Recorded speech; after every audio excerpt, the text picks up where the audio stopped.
Alhamdulillahirabbil alamin. Assalatu wassalamu ala asyrafil anbiya'i wal mursalin wa ala alihi wa ashabihi ajma'in. Alhamdulillah, terima kasih. Selamat datang bersama kita dalam modul akhlak kekeluargaan dan bersama saya Da'i Adibah Rozin untuk kita bersama-sama dalam sesi yang pertama bagi membincangkan bagaimana untuk membina keluarga dengan akhlak. Tuan-puan, perkahwinan dalam Islam adalah satu ikatan yang menyatukan dua insan. Dan perkahwinan ni adalah satu ibadah sebenarnya yang mana melibatkan niat, tanggungjawab dan adab yang berlandaskan syariat. Dan keluarga ni sebenarnya adalah madrasah pertama yang sepatutnya dapat melahirkan insan yang berakhlak, beradab dan bermoral. Firman Allah Subhanahu wa taala dalam surah Ar-Rum ayat yang ke-21, A'udzu billahi minasyaitonir rajim. Bismillahirrahmanirrahim. Wa min ayatihi an khalaqalakum min anfusikum azwaja litaskunu ilaiha wa ja'ala bainakum mawaddatan wa rahmah. Inna fi dzalika laayatin liqaumin yatafakkarun. Shadaqallahul azim.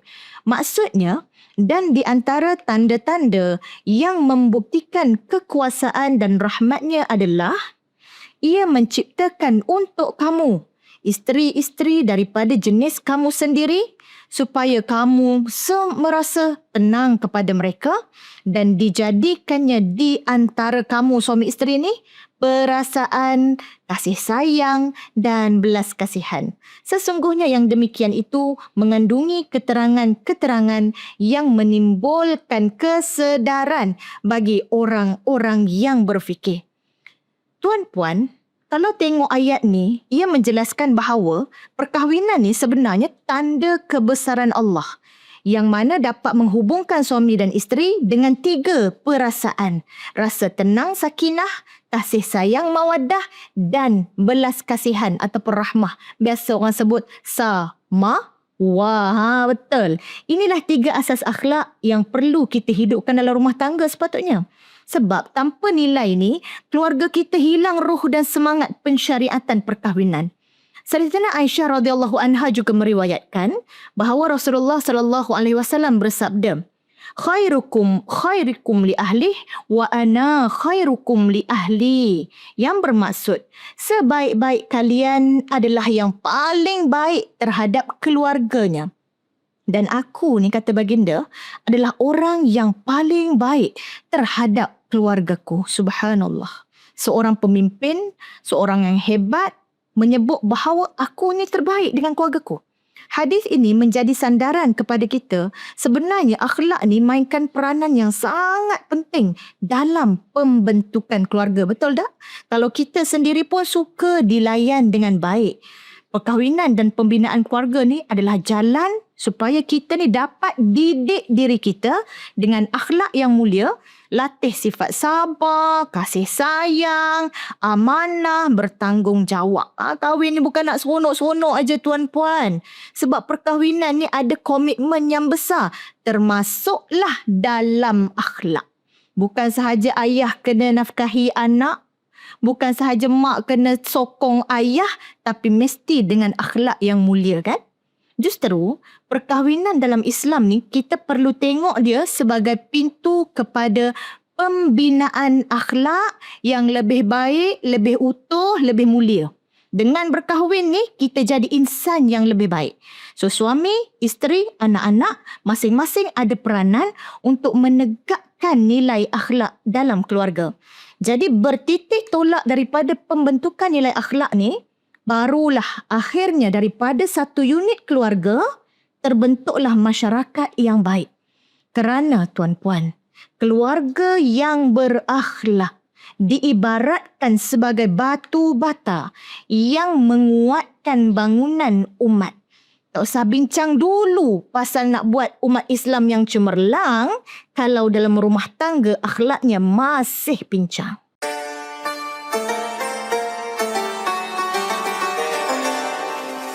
Kembali kita bersama dengan Madkhal dalam membincangkan akhlak kekeluargaan. Satu benda yang ramai orang ambil mudah, padahal keluarga ni lah yang akan bersama dengan kita dari dunia ke akhirat sana macam tu. Jadi tadi kita bincang berkaitan dengan bagaimana pentingnya akhlak dalam rumah tangga. Tapi kita patah balik sikit. Sebenarnya sebelum kita nak berakhlak dalam rumah tangga, kita sendiri perlu jadi orang yang berakhlak. Betul tak tuan-puan? Jadi sebab itu pilihan pasangan dalam Islam ni sangat penting.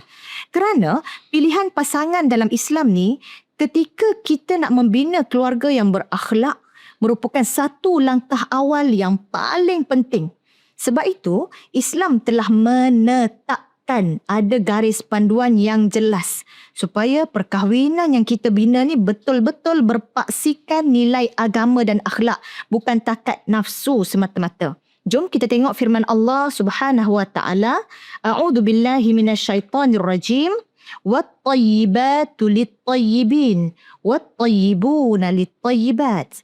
Dalam surah An-Nur ayat yang ke-26 yang bermaksud lazimnya, kebiasaannya, wanita yang baik adalah untuk lelaki yang baik. Dan at-tayyibun, lelaki yang baik adalah untuk wanita-wanita yang baik juga. Barulah sesuai kan? Jadi keserasian hakiki dalam perkahwinan ni bukan setakat terletak pada rupa ataupun harta. Betul ya?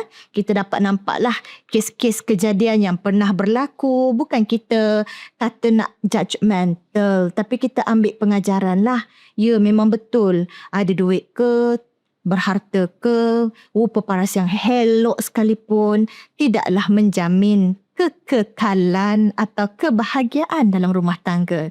Kita ambillah pengajaran daripada kisah ujian orang sekeliling.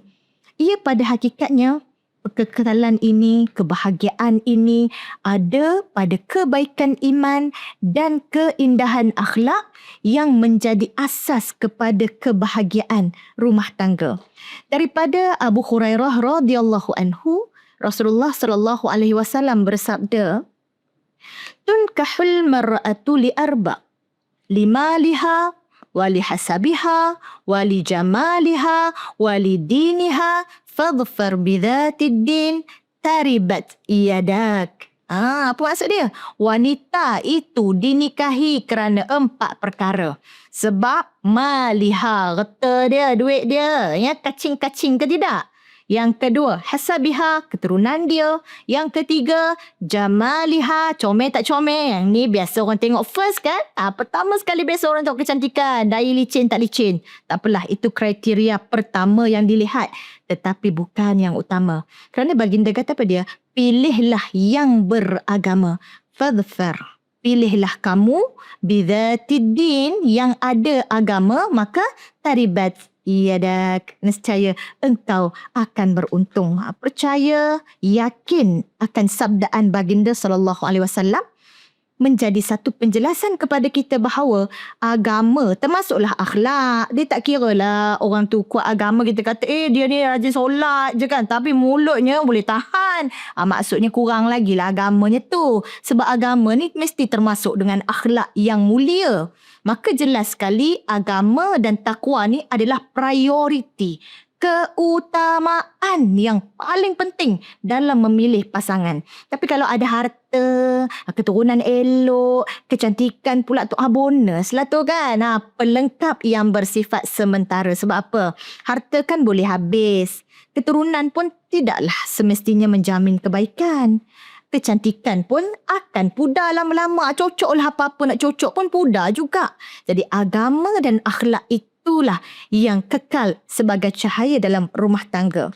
Abu Hatim Al-Muzani radhiyallahu anhu meriwayatkan bahawa Rasulullah sallallahu alaihi wasallam juga bersabda, "Idza ja'akum man tardawna dinahu wa khuluquhu fankihuh. Illa taf'alu takun fitnatun fil ardi wa fasad."